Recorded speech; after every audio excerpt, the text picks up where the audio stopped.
कुत्ता तो जरूर होगा। गाय तो नहीं होगी लेकिन कुत्ता तो जरूर होगा। लेकिन प्यारे, हमारे सनातन धर्म में कुत्ता को पालना दोष है।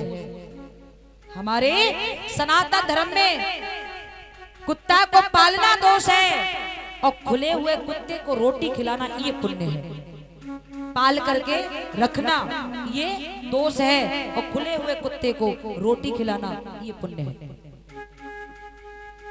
अगर किसी के घर पे कुत्ता हो, कुत्ता लोग गेट पर और बड़े बड़े शब्द अक्षरों में लिखवा देते हैं कुत्तों से।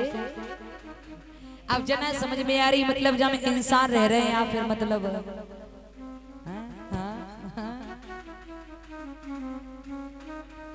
प्यारे, अगर किसी के घर पर गाय कुत्ता पला भी होगा ना, गाय भी पली होगी तो गाय घर से कोस दूरी पर मिलेगी और कुत्ता घर के अंदर मिलेगा आज।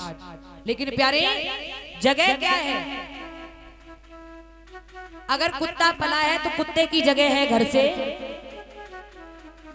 होनी चाहिए, घर से बाहर, और गाय के लिए जगह होनी चाहिए गेट के अंदर। लेकिन प्यारे, आपको ठीक उल्टा मिलेगा।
बोली भक्तवत्सल भगवान की।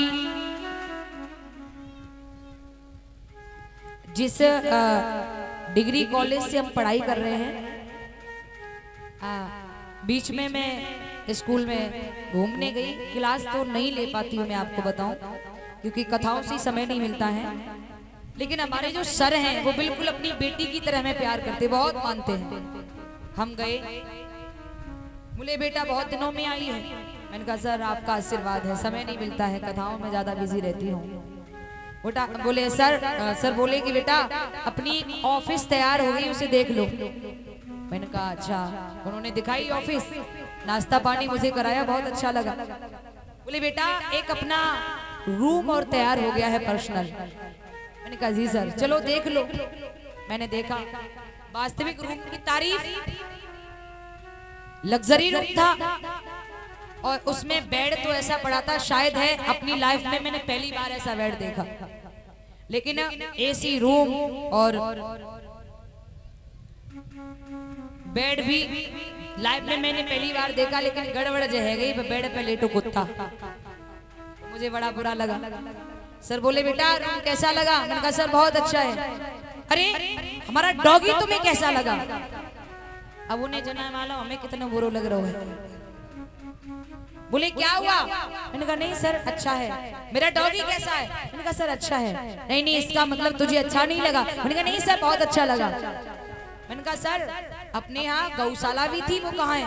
बोले गौशाला तो अपने यहाँ से थोड़ी दूरी पर रख दी है, कर दी है। तो मेरे दिमाग में आया कि बंसी वाली कहाँ सो रहा है, तेरी दुनिया में क्या हो रहा है।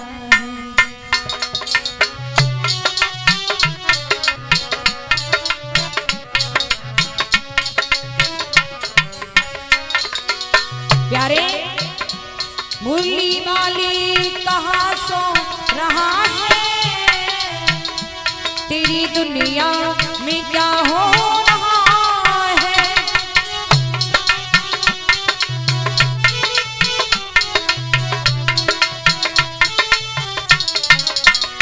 बंसी वाली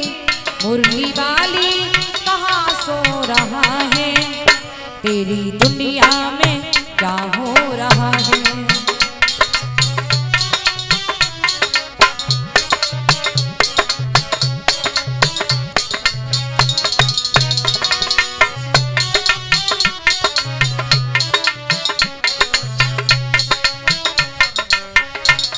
प्यारे दूध जिसका पिया था कन्हैया, रोड पर घूमती गैया मैया।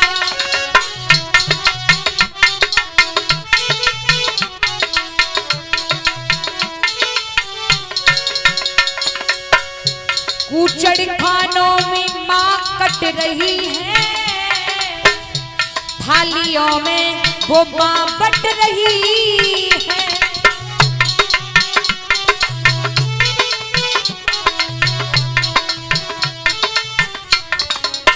लेकिन प्यारे कुत्ता एसी में क्यों सो रहा है। मेरे दिमाग में आया कुत्ता एसी में क्यों सो रहा है, तेरी दुनिया में क्या हो रहा है।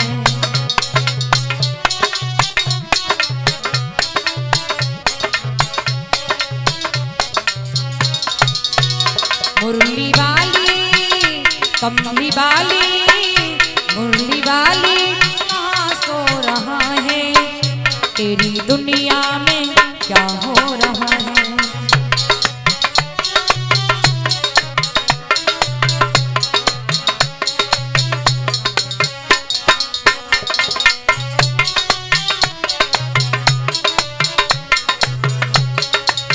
और प्यारे पहले के माता पिता भी अपनी बेटियों को ऐसा पहनावा पहनाते थे जो शरीर का कोई अंग दिखाई ना दे, है ना।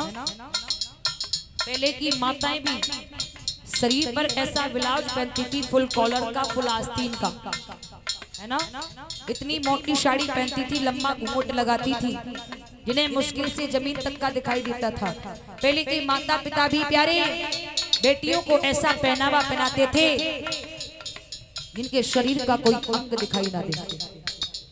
अपनी देहायत प्यारे बहुत अच्छी है, जाकर के देखो बड़े बड़े शहरों में उन बेटियों को पहनने में शर्म नहीं लगती, लेकिन इस बेटी को आंखों से देखने में शर्म लगती है। मेरी माँ सोचिए, क्या आपकी बेटी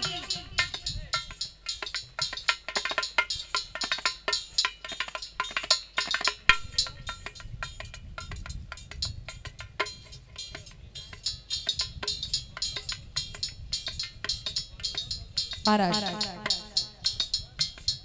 सोच करके, मेरी माँ सोचिए, क्या आपकी बेटी शरीर पर आधे शरीर के वस्त्र पहनेगी, लोग तभी कहेंगे पैसे वाले की है। नहीं, मेरी माँ स्त्री का सबसे बड़ा आभूषण है क्या।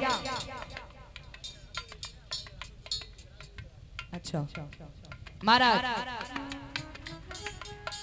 इसी के बीच में आप सभी ने देखा पुष्पों की माल्या से और 201 रुपए के नोटों की माल्या से मुझे भेंट किया है श्रीमान श्री वो भी भैया, पूर्व जिला पंचायत सदस्य ग्राम नंगला मानधाती वाले। इनकी ओर से पुष्पों की माल्या और 201 रुपए के नोटों का हार मुझे भेंट हुआ है। व्यास जी से प्रार्थना करेंगे नवक्षेत्र में आगे भाग बढ़ते रहे, प्रभु कृपा वर्षा मां लक्ष्मी धाय निवास करती रहे, संभोग कुबेर भंडार भर बने, भैया की हर मनोकामना पूर्ण हो, जनता के गले में हार बन करके झूलते रहे, भगवान से प्रार्थना है। बोलिए सच्चिदानंद भगवान की। मेरी माँ, स्त्री का सबसे बड़ा आभूषण क्या है। स्त्री का सबसे बड़ा आभूषण है उसकी अपनी लज्जा, लाज। जितना पर्दे में रहोगी उतना ही अच्छा है। सुनिएगा, लेकिन आजकल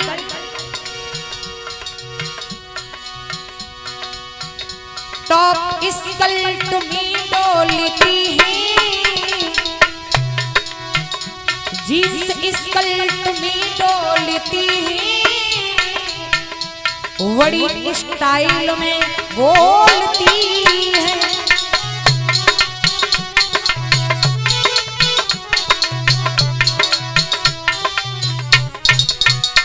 हमारे हमारी भारत की संस्कृति क्या है प्यारे, उसे मत भूलिए, उसे मत भूलिए। लोक लज्जा कहाँ खो रहा है, तेरी दुनिया में क्या हो रहा है, मुरली वाली कहाँ सो रहा है, तेरी दुनिया में क्या हो रहा है।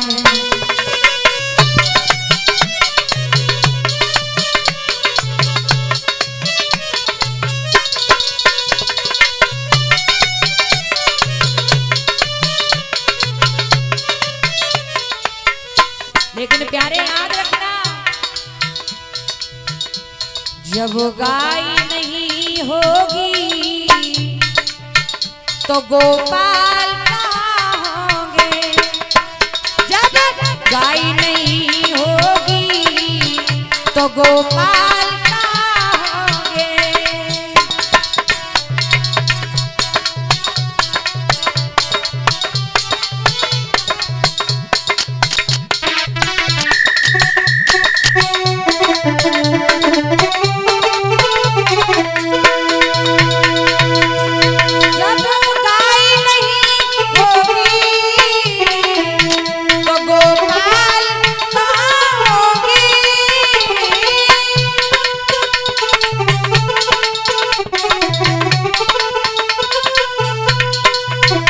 हर एक समस्या का समाधान ना होगा, हर एक समस्या का समाधान ना होगा।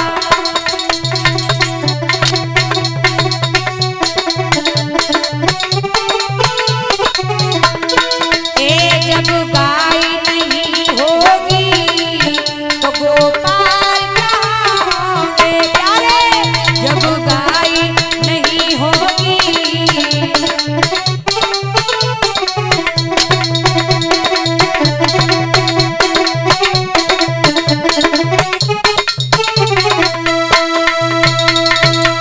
इसलिए प्यारे हर घर में एक गाय का होना, ज्यादा नहीं तो एक गाय होना बहुत जरूरी है, और जिस घर में एक गाय नहीं वो व्यक्ति हिंदू कहलाने योग्य नहीं। प्यारे ये बताइए कितनी माँ इस प्रांगण में है जो पहली रोटी गाय के लिए देती है, निकालती है, जरा ऊपर हाथ करना, ये निकालने वाली है, नीचे कर लीजिए। अब कितनी माता ऐसी हैं जो पहली रोटी गाय के लिए तुरंत भिजवाती हैं फिर आगे काम करती हैं, क्योंकि मैंने देखा अपनी आंखों से गाय के नाम से निकाल देती, लास्ट में बने कुत्ता खाए हैं। कितनी है ऊपर हाथ कर ले जो तुरंत खिलवाती हैं, सच में गाय को देती हैं खिलवाने के लिए। वाह धन्यवाद, नीचे कर लीजिए। मेरी माँ एक बात बताएं, गौ माता के अंदर जिस समय सर्व देवी देवताओं ने अपना वास लिया था ना, तो लक्ष्मी माता पीछे रह गई थी, और जब तक लक्ष्मी माता दौड़कर आई तब तक सभी देवी देवताओं ने अपना स्थान ले लिया था। लक्ष्मी बोली मेरा कोई स्थान, बोले अच्छा ठीक है महाराज। लक्ष्मी माता पीछे रह गई थी, और लक्ष्मी माता जब तक दौड़ कर आई तब तक सभी देवी देवताओं ने वास ले लिया था। लक्ष्मी ब्रह्मा से बोली मेरा कोई स्थान, बोले माते कोई स्थान नहीं। ये बताइए गाय के खुरों में किसका वास है, बोले नागराज का। नागराज का, बोले हाँ। तो कोई जगह नहीं, बोले कोई जगह नहीं। तब तक गाय ने गोबर कर दिया। लक्ष्मी हंस करके बोली आप लोग चिंता मत करना देवी देवताओं, मुझे मेरा स्थान मिल गया है। बोले कहाँ, बोले मैं गाय के गोबर में वास करूंगा। सभी ने कहा माँ क्या बात करती हो आप, गाय के गोबर में? बोले बिल्कुल। अरे नहीं माँ, बोले बिल्कुल गाय के गोबर में वास करूंगी। तो सभी देवी देवताओं ने मिलकर के प्यारे एक वरदान दिया है लक्ष्मी को, क्या कि जब तक स्त्रियां गाय के गोबर से अपने रसोई में जमीन पर लेप नहीं कर लेंगी तब तक हम सभी देवी देवता वहां विराजमान होने वाले नहीं है। बोलिए गौ माता की। महाराज यहाँ तक का है गौ माता की विशेषता के बारे में प्यारे। गर्भवती स्त्री सुबह उठ करके गौ माता की 7, 9, 11, 21 श्रद्धावश परिक्रमा करे तो सारे तीर्थों का फल उसी जगह पर उसी क्षण पर मिल जाता है गर्भवती स्त्री को। क्योंकि गर्भवती स्त्री पैदल चल करके यात्रा तो कर नहीं सकती है, तो सर्व देवी देवताओं का वही स्थान मिल जाता, वो तीर्थों का फल वही मिल जाता है। यहाँ तक कहा है कि गर्भवती स्त्री सुबह उठ करके चाकी चलाई, चलाओगी? आज की नई बोरियत ते कह दियो चलान किए कि जवाब मिलेगो, मेरे बाप ने कहा चकिया चलान को थोड़ी ना भी आई है। लेकिन मेरी माँ, आज की जो हमारी बुजुर्ग माताएं बैठी ने पूछना उन्होंने चाकी चलाई, चलाई अम्मा? मेरी अम्मा तो अभी तक चलावे, मेरी अम्मा ने हमारी मम्मी से भी चलवाई, अब तक चलवाती है। लेकिन मेरी माँ आपने एक चीज का अनुभव किया होगा, जिन माँ ने परिश्रम किए, चाकी चलाई है ना, कबू गैस की रोटी ना खाई है, कबू वॉशिंग मशीन ना जानी कपड़ा कैसे धुले जाए। ऐसी माताएं महाराज, ऐसी माताओं ने जब संतानों को जन्म दिया ना, तो कभी हॉस्पिटल के चक्कर नहीं लगाए, क्योंकि उनका परिश्रम जारी था। और आजकल कहा कहे राम ही मालिक है। लल्ला के पापा सुनना रहे, आज हमें पिज्जा खाने को मन है रहो हैं कि पेटीज खान को मन है रे हो कि बर्गर खान, राम भलो करे तुम्हारो। आजकल आहार भी शुद्ध नहीं रहा है प्यारे, आहार शुद्ध नहीं है। मेरी माँ, समय कम है बोलूंगी कम, लेकिन समझें आप ज्यादा। यहाँ तक कहा है कि गर्भवती स्त्री गर्भवती अवस्था में भगवान की तस्वीरों के दर्शन करें, भागवत जी, रामायण जी, गीता का पाठ करें। इतना भी ना कर पाए तो कुछ ना, भगवान के संकीर्तनों को ही करे, ज्यादा से ज्यादा चिंतन पूजा पाठ में, हरि चिंतन में रखे, तो इससे गर्भ में पड़ने वाले बाल के चरित्र पर बहुत बड़ा फर्क पड़ता है ना, बहुत बड़ा फर्क पड़ता है। किसी के भी